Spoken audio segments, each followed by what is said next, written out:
Good day mga Lods, ngayon ang ating pag-uusapan ay itong balitang ang Magnolia Chicken Templados ay magkakaroon ng balasahan sa coaching staff at saka sa mga players nito. At ang SMB ay nanganganib na ma-upset ng jeep.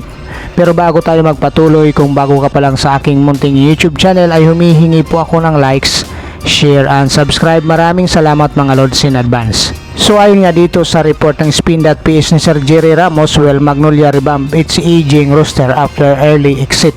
Ito nga mga Lods, matapos talunin ng sister team nilang Barangay Ginebra San Miguel sa quarterfinal sa score na 99-77. Ngayon ay may balita din dito si Sir Homer Sison. Ayon sa kanya, is Victolero still the right man to lead Magnolia rebuilding?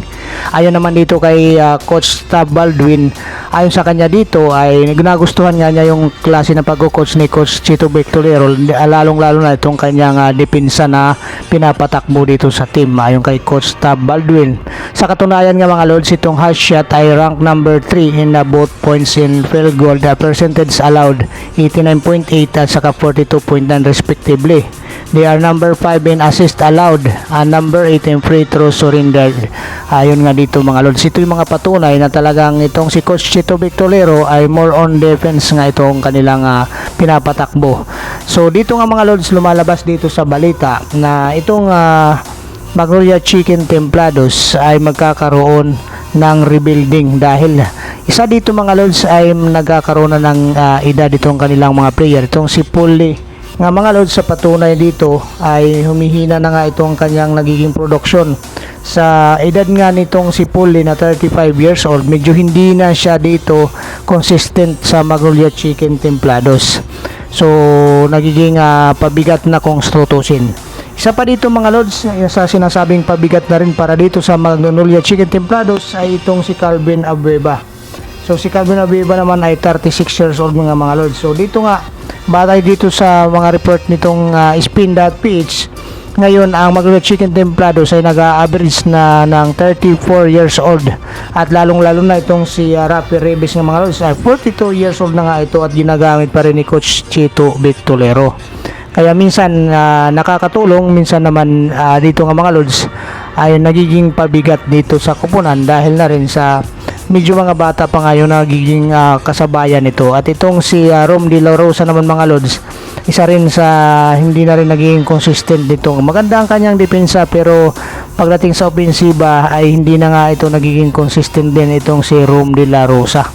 So kasama ito sa magiging mapapasama dito sa revamp. Tanging itong si Ian Sanggalang at saka itong si Mark Baruca mga Lods ang matasabi natin na consistent, lalong-lalo na itong si Mark Baruca, 38 years old at siya nga ay nag-average pa ng 33.5 minutes na paglalaro at mayroon siyang 15.1 points, 3.8 rebounds at saka 5.2 assist. Samantala si Ian Sanggalang naman mga Lods ay nag-average ito ng 18.7 points, 7.5 rebounds para dito sa first 5 nga ni Coach Chito Victolero. So yung sinasabi nga dito ng mga Lods na itong si Coach Chito Victolero yung tipo ng coach na loyal sa kanyang mga bataan.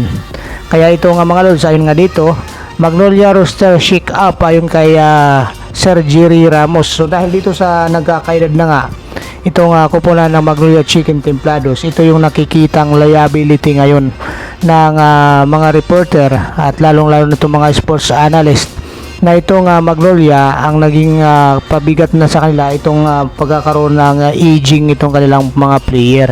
Pagamat nakakasabay pa naman dahil lagi nga itong napapasama dito sa finals at saka dito sa katatapos lang na Commissioner's Cup, so runner up nga sila. Dito nga lang mga Lods sa Philippine Cup ay maaga silang napatalsik. At dito naman mga Lods sa pangalawa nating balita, itong SMB is teetering on brink of biggest upset ever ayon sa report ni Sir Jerry Ramos.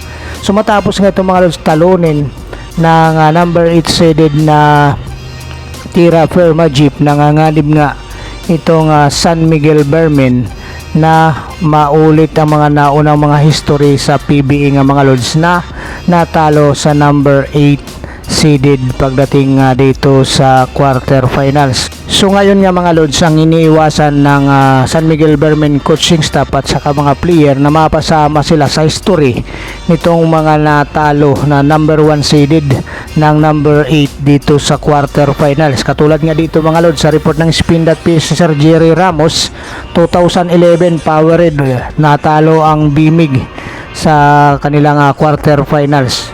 At maging yung 1988 Philippine Cup mga lods, natalo ng Anyiho ang Pure Foods. So nanguna rin ang Pure Foods at number 8 ang Anyiho Ram dito ng mga lods. So ito yung laban na to ng mga lods 2011. So 13 years ago na nga ito mga lods nang tinalo ng Powerade ang Bimig Liamado sa pangunguna nga nitong si El Granada Gary David. Kung matatandaan nga ninyo mga lods, ito yung sinasabing nagliliyab yung mga kamay ni El Granada Gary David. Dahil dito sa laban nga mga lods ay number 8 na nga itong Powerade, number 1 naman itong Bimig Liamados ni Jim Siap.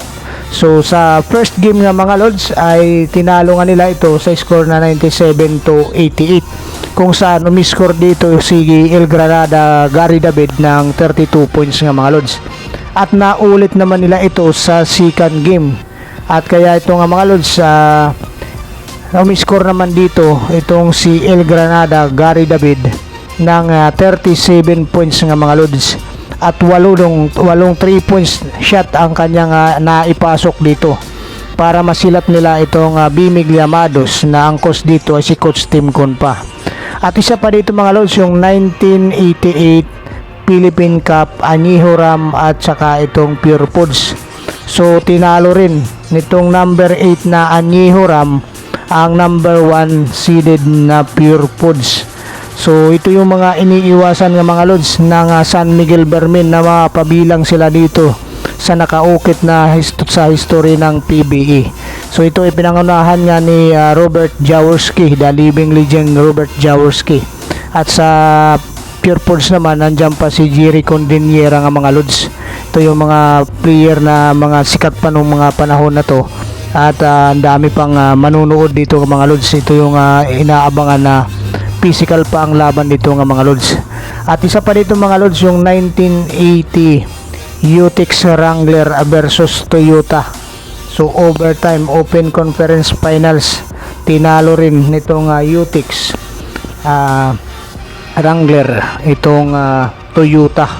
So ito yung ngayon mga lods ang gusto ng protektahan ng San Miguel Bearmen na hindi sila mapasama sa nakaukit na istorya ng PBE.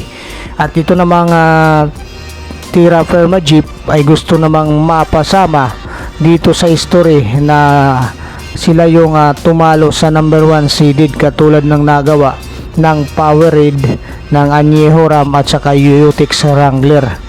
So ito yung iniiwasan. So ngayon mga lods, i-comment nyo lang dyan sa baba kung sa tingin nyo ba itong San Miguel Bearmen ay makaka-overcome pa o talagang matutuluyan ng mababaon sa kahihiyan itong si Coach George Gallen pag nagkataon na matalo nga itong San Miguel Bearmen sa kanilang game 2 nagaganapin nga ito mga lods sa Wednesday.